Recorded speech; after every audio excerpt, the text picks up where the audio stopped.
નમસ્કાર, આપ જોઈ રહ્યા છો spark today news. Navapura Godadiya દેવી પૂજક સમાજ દ્વારા દર વર્ષની જેમ આ વર્ષે પગપાળા સંઘનું આયોજન કરવામાં આવ્યું છે। સમાજના લોકો જે દરરોજ કમાઈ દરરોજ ખાવાવાળા સમાજના આ લોકો છે અને જેઓને માતાજી પ્રત્યે ખૂબ જ આસ્થા, શ્રદ્ધા અને વિશ્વાસ છે। સમાજની ગોદડિયા દેવી પૂજક સમાજ કે જે પગપાળા સંઘ યાત્રા 52 ગજની ધજા લઈને વાસ્તે ગાજતે નીકળ્યા છે। માતાજીના મંદિરે લઈને જશે। કલોલ પાસે કોઠા ગામ હડકાઈ માતાજીનું મંદિર અને જ્યાં ભાવિ ભક્તો પગપાળા સંઘમાં જોડાઈ અને પહોંચી રહ્યા છે। દેવી પૂજક સમાજના લોકો કે જેઓ માતાજીના મંદિરે દર્શન કરી અને ધન્યતા અનુભવી।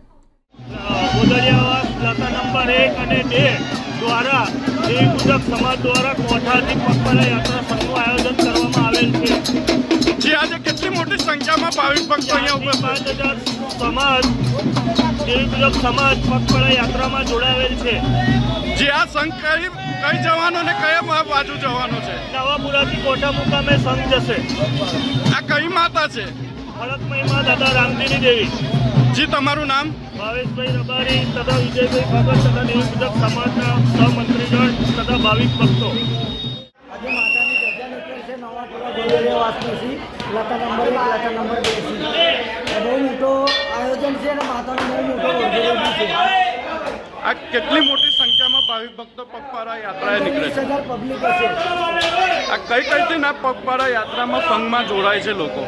દરેક દેવી પૂજક સમાજના પગયાત્રાના અંદર જોડાય છે ને માતાનો ઉત્સવ 2 મહિનાથી ચાલુ થઈ જાય છે।